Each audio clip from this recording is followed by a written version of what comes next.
दोस्तों अस्सलाम वालेकुम वरहमतुल्लाहि वबरकातुहू। जमहूरियत के फसाने कुछ नए कुछ पुराने। जमहूरियत यानी लोकतंत्र आज उस मकाम पर पहुंच चुका है कि जहां इंसाफ नाम का कोई चीज़ नहीं रह चुका है। 121 आदिवासी को छोड़ा जाता है 5 साल बाद। 5 साल बाद 121 आदिवासियों को छोड़ा जाता है और कहा जाता है कि ये बेगुनाह है। जमहूरियत, लोकतंत्र, इसका मतलब क्या रह चुका है। और उन लोगों को सज़ा दी जा रही है जो लोग आदिवासियों के लिए अपनी आवाज़ उठाते हैं, अपनी आवाज़ उठाते हैं कि यह बेगुनाह है, इनके खिलाफ़ कोई सबूत नहीं है, जिसे NIA ने पकड़ करके आज जेलों में बंद कर रखा है। शर्म नहीं आती है ऐसे अफसरों को जो बेगुनाहों को पकड़कर बंद करते हैं। और सरकार की जवाबदेही क्या होगी? सरकार की जवाबदेही क्या होगी? 5 साल बाद उन्होंने जब इन लोगों को रिहा किया तो इसके जवाब में वो क्या कहेंगे? तुम्हारा 5 साल कैसे लौटाएंगे? 5 साल तुम्हारा जो तुम्हारे परिवार से हमने तुमको दूर रखा, तुम्हारे समाज से हमने दूर रखा और तुम्हारे ऊपर एक लेबल लगा करके रखा कि तुम लोग इस समाज के नासूर हो, समाज की खराबी के लिए तुम्हें बाहर नहीं रहना चाहिए, समाज सुरक्षित रहे, इसलिए तुम्हें उठा करके जेलों में बंद कर दिया गया। और कुछ नेक लोग जो इस समाज के लिए खड़े होते हैं, उन्होंने उनके मुकदमा को लड़ा और वो मुकदमा 5 साल बाद जीत गए और सरकार यानी जज कहता है कि इन्हें बाइज्जत बरी किया जाता है। मैं कहता हूं कि वो 5 साल तुम ला कर दो मुझे, उस 5 साल के बदलों में तुम क्या दोगे? ये एक जमहूरियत है और एक जमहूरियत थी। उमर फारूक रज़ी अल्लाह ताला अन्हु के ज़माने में वो जमहूरियत थी। मैं आपको याद दिलाता चलूं कि वो जमहूरियत क्या और कैसी थी। उमर फारूक रज़ी अल्लाह ताला अन्हु जब रात में घूम रहे हैं और देखा कि एक जगह दिया जल रहा है, उस दिया को देखते हुए वहाँ जाकर देखते हैं कि 2-3 बच्चे वहाँ बैठे हुए हैं और माँ जो है हंडिया में कुछ खाना पका रही है। बच्चे मांग रहे हैं कि माँ मुझे भूख लगा है, खाना दो। माँ कह रही है बन जाऊँगा तो दूंगा, बन जाएगा खाना तो दूंगी। ये कहते कहते सारे बच्चे सो गए।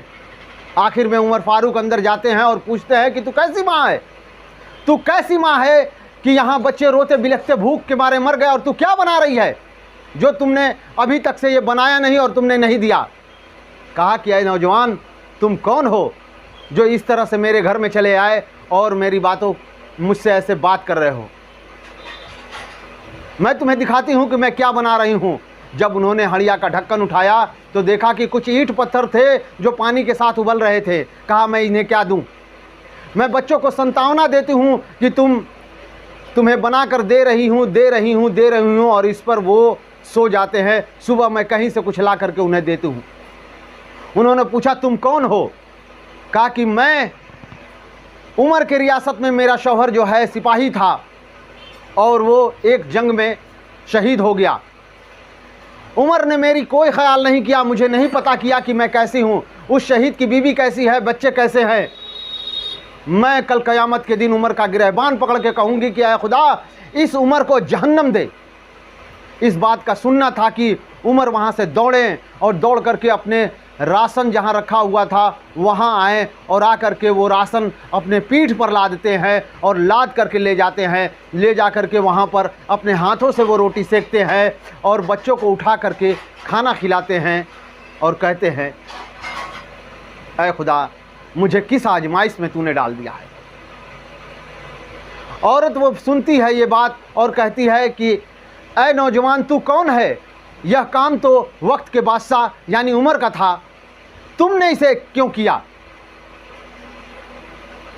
ये बात सुन करके उमर कहता है, अमीरुल मोमिनीन जो वक्त का बादशाह है वो कहता है कि बेशक ये काम उमर का था।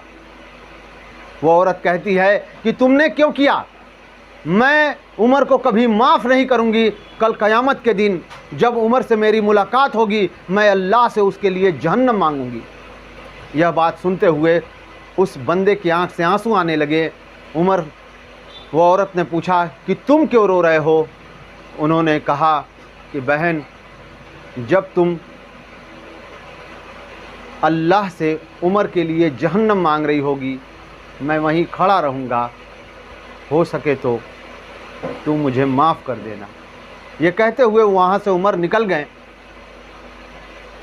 ये जमहूरियत था, इसे लोकतंत्र कहा जाता था। इसी लोकतंत्र की खूबसूरती को देखते हुए लोगों ने कहा कि हम लोकतंत्र बनाएंगे, जो हम में से एक व्यक्ति आएगा और वो व्यक्ति हमारी बातों को सुनेगा और हमारे तकलीफ़ों को दूर करेगा। लेकिन आज का लोकतंत्र, अगर तुम सच बोलोगे, मैं तुम्हें जेल में डाल दूंगा।